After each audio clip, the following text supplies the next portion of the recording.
Hi, everyone. Welcome to this week's episode of Robyn Makes Sense. And where tonight's topic, we're going to be talking about personal hygiene and in the caregiving role. So many of you out there are caring for either someone who's elderly or special needs, and you might have some trouble getting them to agree to taking a bath or a shower or bathing themselves. So I just want to go over some of the issues that they may be going through that you haven't really thought of, or some ways that we can get them to agree and compromise into bathing, and also some other ways to help prevent some of the odor and some other things on the market that they have available to help along with that. So we will get started with showering or bathe or taking a bath, right? So most people who are afraid to take a bath have been scared, or they experience some sort of trauma.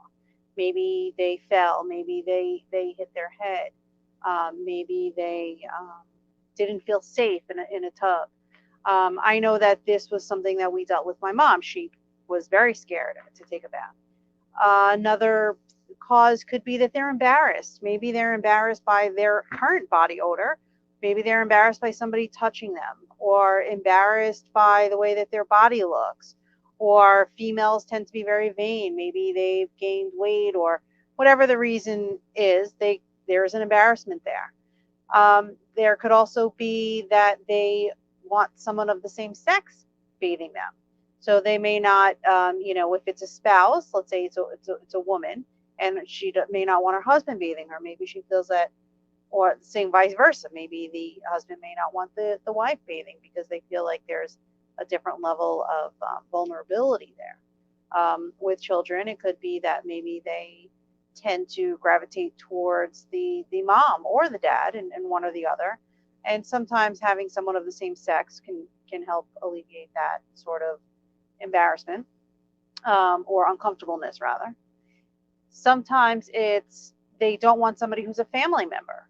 So it could be that if it's an elderly person or somebody who's maybe in the teenage years, they would feel uncomfortable. They feel like they may be too old to have their mom or dad bathe them, or they feel that it's not something their daughter or son should be doing.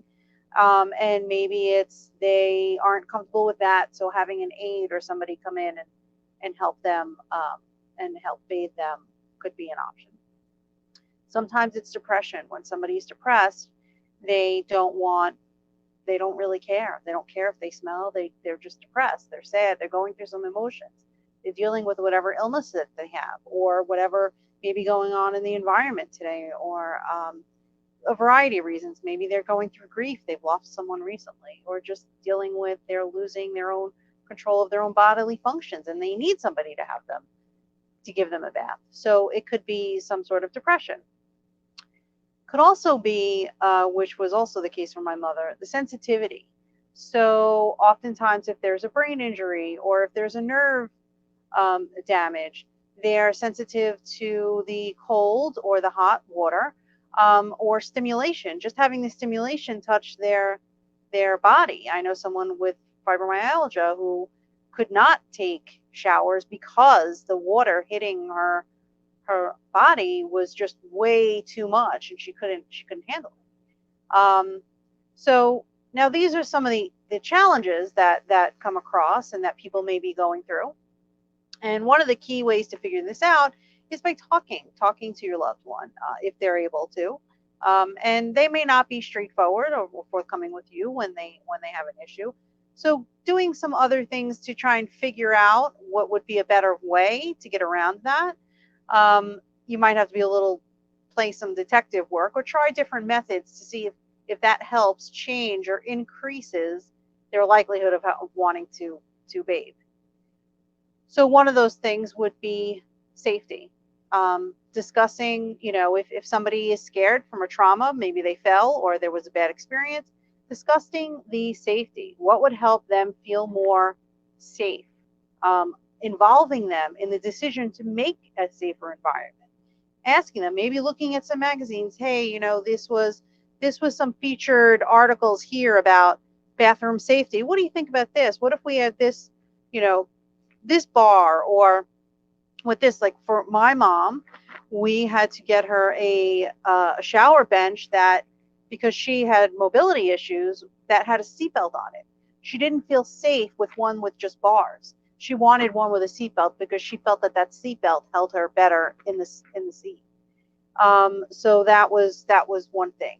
Another thing that she was scared of was the floor. Having a towel on the floor was not acceptable to her. She wanted something that was more like a rubber mat that would help with the skids. So, as asking for their input on how to make the bathroom a more safe environment could actually help dealing with that safety, because they might throw some little details at you that would help.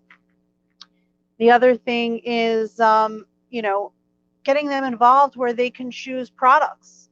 My mother loved certain body lotions that she knew that after she took a bath, she was able to put on this body lotion, and she loved the way it smelled. So she knew that it came only after a bath or after a shower. She couldn't get in a bath, but after her shower, she knew that we would put this lotion on her, and she liked the way it smelled. So that was something that made her a little bit more excited when she picked it out, because then she was like, oh, okay, let's go put it on. Choosing certain products, choosing towels. Like, she wanted certain towels and certain bathrobes for us to use. So I had to put her in a bathrobe before we even went into the bathroom, then put her in a wheelchair and bring her into the bathroom, because she felt it prepared her. She liked the way it felt. She liked that it was very warm and thick and fluffy. She loved her bathroom. So these are all things to help improve the situation. And with, or maybe it's getting a new bathrobe, and that's a positive reinforcement so that they will want to take more baths because they like something that makes them feel good. As far as being embarrassed, figuring out what that embarrassment is. And it could be, my mom would get embarrassed. She's very old school. She was born in the late 40s. So she was from that generation where sex before marriage wasn't acceptable, and she was very shy when it came to anyone bathing her. She didn't want anybody touching her private parts, and that's understandable. It's, you want someone to feel comfortable so that they have their own dignity. And she would, so I would give her the sponge, I'd put the soap on it and hand it to her, and with the hand that she could use, she would wash her personal spots, and I would just let her be. And one of the things with sometimes even with strangers bathing somebody, again, like, they may have been in a situation, because there were times where if the aides were in, my mother didn't want the aides bathing her whenever she went to a facility. She would tell them that she would wait till I would go there to do it, because she wasn't comfortable, because they wouldn't let her wash herself at all.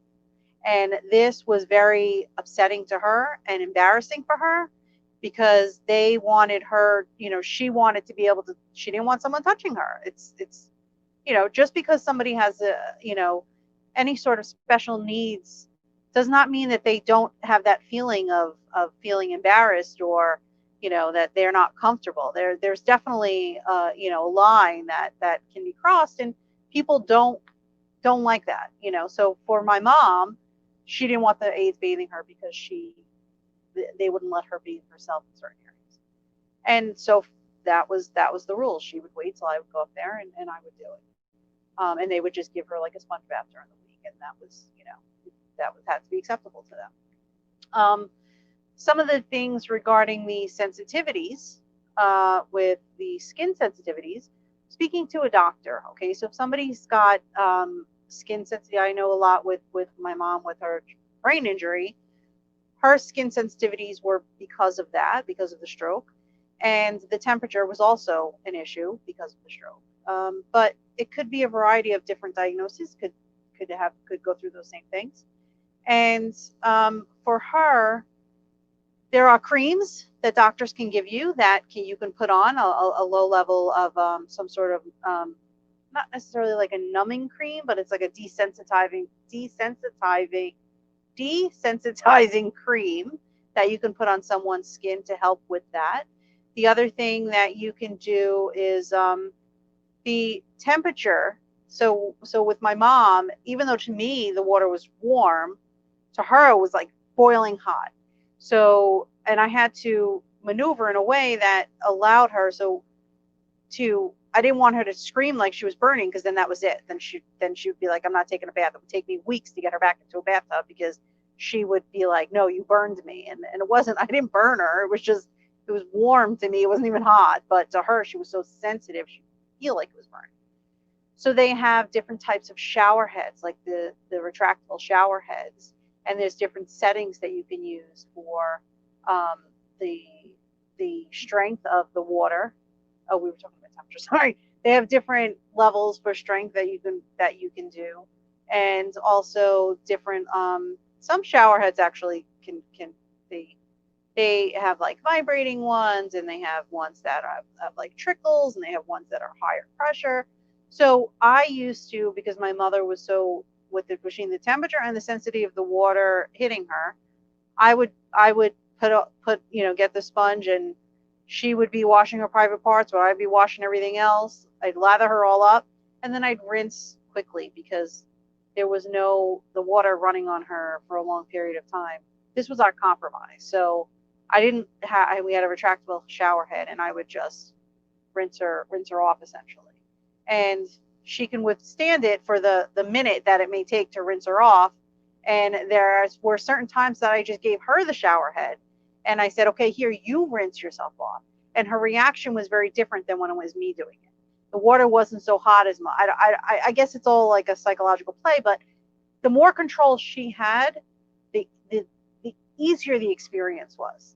And that's not something you can always do. And my mom had a childlike mentality at times, so there were challenges with that too. I mean, I've gotten sprayed with water plenty of times, but basically, these were some of the challenges that you find a way to work through it. So because you want, she's got to bathe, and that these were some of the things that we did. She also had a head sensitivity. So for her, because she had part of her skull removed, and then she had it replaced, I had when her skull was off, you really couldn't wash her hair. So I used to use cotton ball, and I would just rub it lightly. That's what they told me to do, not applying any pressure to, because there was no skull there.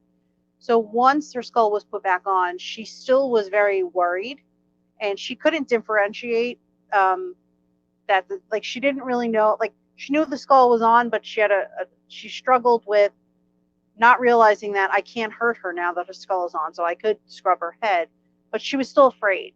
So I proceeded with the cotton ball. So I would use either a bunch of cotton balls, or sponge, and then rub her, and then wash her hair. She had very short hair, so it was easier. And then wash her hair and her scalp with that sponge, so that I wasn't applying a lot of pressure to her. And then again, I would rinse it. But one of the things that, now, when you do wash someone's hair like that, and you're not washing someone on a regular basis, like daily, washing their hair anyway, they will have buildup on their scalp. So what I would do is I would put baby oil on her scalp to allow the scalp to absorb the baby oil, and get the buildup moist with the baby oil, so that when I was using a sponge or lightly scrubbing with a cotton ball, that would come right back. That would come right up. So it actually made things easier So those were some of the things that I did and I learned along the way. And there were some times where getting her to get into the shower, even though it was safe and even though she felt comfortable, there were still times where she didn't want to. And we needed her to have a reason to. So giving someone a reason to take a shower. Maybe it's, hey, we're going out to dinner, or we're going to go visit, so-and-so. We're going to visit this person. We're going to visit that person. So we're going to get a nice shower. We're going to put on a new dress, a new outfit, and we're going to go out. So it made them have a purpose for taking a shower. It wasn't just, we're going to put you in a shower and then put you in your pajamas. Maybe it's somebody's coming to the house to visit. So we're going to give you a shower today because so-and-so is coming to visit. Giving them, maybe it's, if it's a child, a toy or something like that. Hey, we got a new toy. Let's try this out. This is a new bath toy. Giving them, again, reason for it and excitement, making it a little bit more exciting. And and satisfying all of their concerns and embarrassments. And making sure overall is safety. You want to make sure that your environment in the bathroom is set up for safety, and making sure you have the proper bars, for children and for adults. Showers can be very slippery, and they're very dangerous, especially if you are somebody with special needs and you have mobility issues, or you're elderly and you don't have proper balance. I mean, there are, like, majority of the admissions from an ER are actually from a fall, and a good number of those falls are in the bathroom, in a shower, wet floor, or a bathtub. A lot of people fall, and you know it's scary. It can be scary. So imagine if you're that person that you are suddenly losing control of your own bodily movements, and now you have to rely completely on somebody else to bring you in, like, the slipperiest room in the house to wash you down. It can be scary. So put yourself in that person's place and think, what could they see that could be scary to them in this environment? And just think it through, and by addressing that elephant in the room, you'll probably find a better shower experience. And sometimes it's, for those that suffering from dementia or even brain injuries, they forget, oh, I just had a shower yesterday. When that, I used to hear that with my mom, because brain injury, there was definitely times where her memory was not, she would be forgetful at times, or she swore something happened yesterday, meanwhile it was like 3 months ago.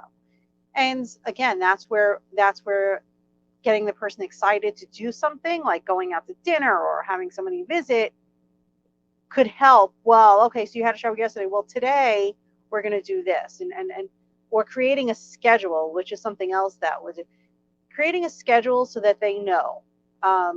If you go into a lot of these facilities, these rehabs, and they have, like, a lot of times a calendar, and they'll say, what's their shower day, Tuesday and Friday, and what's today, Wednesday, so that it reminds them on a daily basis. And also maybe you reminding them, today's Monday, tomorrow's shower day, did you think about what kind of soap you want, or, which color robe do you want to wear? Like, getting them preparing for it, so, like, it's not today, it's tomorrow, so that, that doing things like that can help sometimes as well. So now that we addressed that, let's go into some of the ways to help with those that are not giving in, and they don't want to take a bath, and they're bedridden, and it's difficult to give them a bath, and you have to do sponge baths at home. There are some products on the market that can help you with this. When my mom was bedridden, I looked at all different products, from full body wipes. They have wipes that are like the size of a small hand towel, so they're for full body if you need to give somebody a sponge bath. And how you do that, and there's a whole technique behind it, and you should be trained by whoever is the medical professionals, so that they give you guidance depending on what the need is of the person. For my mom, we had we had to learn which way we could turn her, which way we didn't. Washing her hair, everything was a big challenge, and she was in the hospital bed, so at home. So it was also waterproof. So when I used to bathe her, I pretty much used to bathe the whole bed, because whenever you want to bathe somebody, because especially when somebody is bedridden, your sheets hold a lot of bacteria in them, and that can create a lot of, it's a lot of the bad bacteria stay on your sheets, and can create a bacteria-filled environment.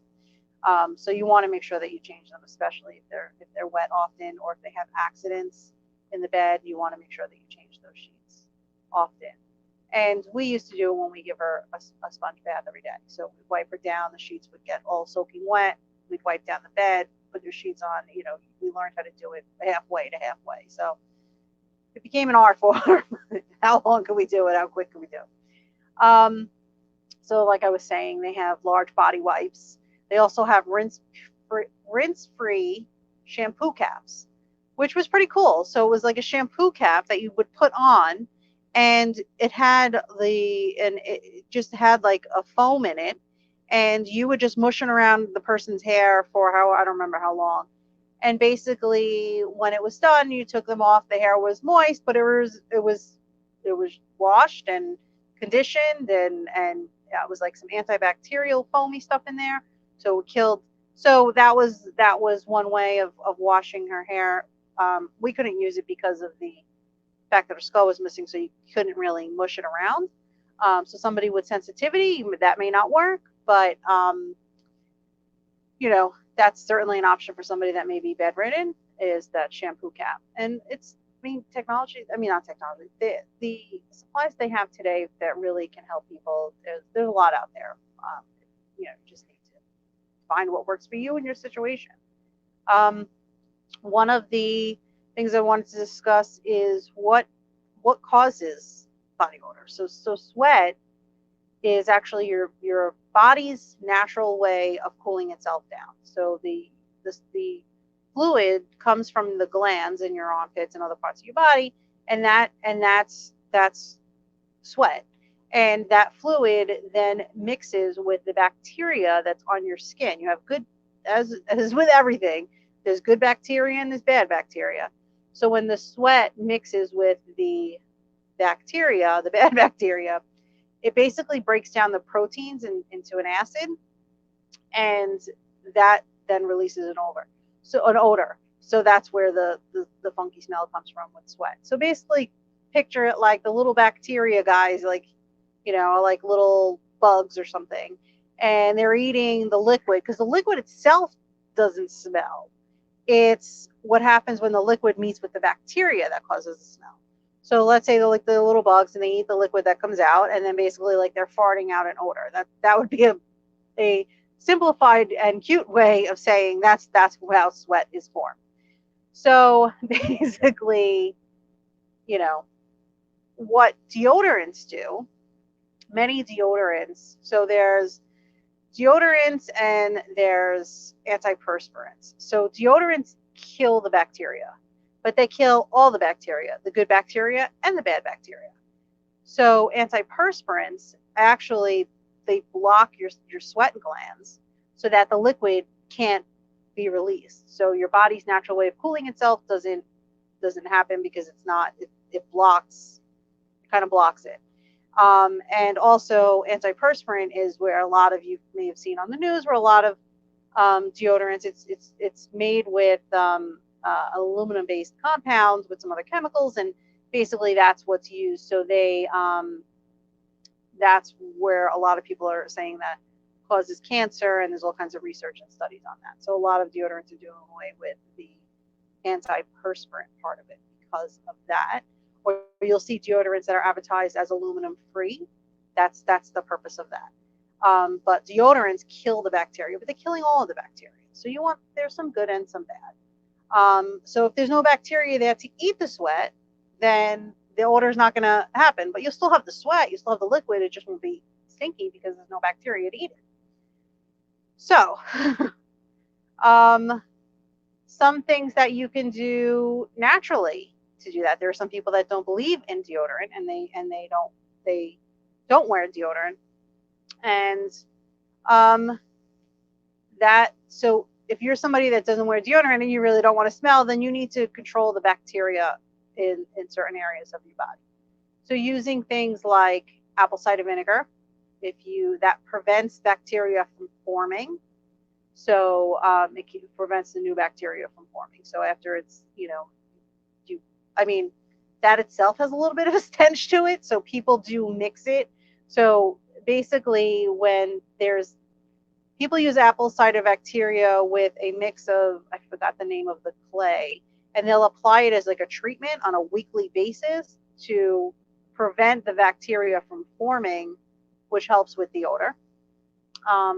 If you use alcohol, so we're all using the hand sanitizers with the alcohol in them. If you apply that, the alcohol itself kills the bacteria. It kills bacteria. And So that would also help. I know that I remember one time my sister and I were somewhere, and this girl just whipped out like a little, like, the little alcohol wipes that you get from like doctor's office before they give you a needle.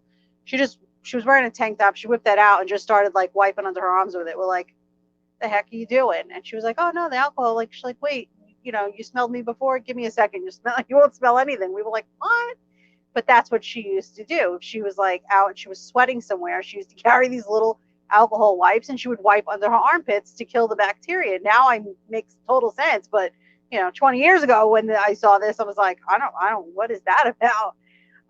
But yeah, now it makes total sense. So alcohol kills it. Some people carry around like spray bottles, or they'll use these little hand sanitizers that have the alcohol in it and literally put it on their armpits if they're sweating, if they're out somewhere, and sweating. It's a way to kill the bacteria, therefore killing the odor.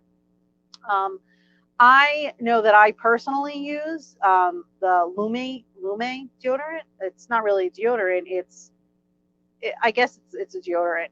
So basically, Lume, which is very popular right now, is an all-over body deodorant. So basically, it doesn't kill the bacteria, the good or the bad. It just prevents the bad bacteria from eating the liquid, from absorbing the liquid and then breaking it down. It stops that. So the bacteria is still there, but it just stops the liquid from being, so you don't have that odor, which could work. And it's, I know for me, I swear by that deodorant because I've purchased the tube and they have it in a stick it's still the same liquid that's inside the tube or the stick. But for some reason, when I use the tube, maybe I'm not using it enough or I'm not applying it in the right way. The tube doesn't really work for me, but when I use the stick part of it, that stuff is amazing. I when I first started using it and seeing commercials for it, I was going around like crazy to my family, and I'm like, look, I'm sweating, I'm dripping in sweat, but my armpits don't smell nothing, right? My family thought I was nuts, but I was testing it out to see if it really did work, if it was worth all the hype. And I have to say, it definitely does. But the other thing with Lumi is it's all over. It was actually invented by a GYN, mainly for women that have, any sort of odor down in the groin area, because again, bacteria is going to go where, there's like a warm, moist environment, and that's where the bacteria is going to go. And you have sweat glands in that area. So as soon as it gets the sweat, it's going to, it's going to smell like sweat, and not an ideal place to smell like that. But with this deodorant, liquid, whatever it is, you supposedly you don't have that issue anymore. So something to consider. And so theirs does not kill the bacteria. It just prevents the bacteria from being able to break down, to absorb the liquid, to break down, digest it, to break down. So next so that brings me to the rashes that people get. So oftentimes when you're sweating, so women, if you have large breasts, you know exactly what I'm talking about. That redness that's underneath the folds of your skin, the fold of your breast against your belly, and it gets that red, itchy, burning feeling. Especially in the summer, in the heat, if it's too hot. For those that are overweight, you will get it under your belly and the folds of your belly, or in the folds of your fat on your sides. It's definitely, it hurts and it becomes red and irritated. So what happens with that is the bacteria that lives there, that creates the smell, because it creates a smell from there. And then there's so much, it becomes overgrown from not being from being overheated, that it then creates like a fungus. And that's what that is. So to avoid, for those that, or even we have babies with diaper rash, that's a fungus. You want to get, I know they have like barrier creams and diaper rash creams. And if you look at the main ingredient on all those, so my mom used to get bad diaper rashes She would get under the fold of her belly. She'd get it on the in the underwear line from the diapers that she was wearing, and especially if they're plastic diapers, her skin would be so red, irritated, and burned. And so when I did some research to figure out what was going on and how to fix this, it was finding the highest amount of zinc that I could find in a diaper cream. And I wound up finding like the Walmart brand, Equate. They have, I believe it was 41% zinc, which was the highest that I could find on the market. Even because they have special diaper rash cream for adults and for children. And basically the ingredients were the same, but the price was different. That's really the only difference. So I started using the Equate, the baby diaper rash, the with the highest amount of zinc for my mom, and it made a huge difference because it kept that moisture away, and it didn't allow for the bacteria. So it helped with both the odor and the fungus, because what starts with the bacteria and then eventually becomes like the fungus, because it just, the more and more moisture and liquid builds up and eventually becomes fungus. But so having all of that is basically, so dealing with that creates like a perfect environment for the bacteria and everything to grow. So you want to make sure that you stop things before they start. So let's stop the bacteria before it becomes an odor, especially if somebody's bedridden or if somebody's not taking showers regularly. So by using certain things, whether it's a home remedy or one of the deodorant that I mentioned, the all over body one, and those could be that could be one way, and also figuring out what works. So I know with people that are bedridden, those rashes are very common. I know in the summer I get them in certain parts of my body, and they're very uncomfortable. But now, if it's a really hot day, I have a little bottle of that Equate that I'll use for preventative measures to keep away the moisture and to avoid having any sort of rash or like that heat rash, that burn, because it's very uncomfortable. And imagine being somebody who's got special needs, or somebody who's elderly or doesn't feel well to begin with, and now they're dealing with that. And I know we talked about some of the, when you have any sort of injury to your body, your immune system's going to react by making it red and swollen, because that's what it does. So that's inflammation, which we talked about, I think it was the last live. So going through that and that whole process to avoid that just can make for a better environment. So I'm happy to, basically keeping areas clean and dry, prevent the moisture. Those are the key things. I'm going to go over some questions. If anybody has any questions, please drop them in the comments. Connie, which do you want me to spell? Equate is EQUATE. It's the Walmart brand of the diaper cream. And also the deodorant that I mentioned, which is for all over, is Lume, Lume. And those are two items that I've mentioned, as far as I mentioned the other product names. And those are two items that I've used in my family for me. Lume, LUME, one word.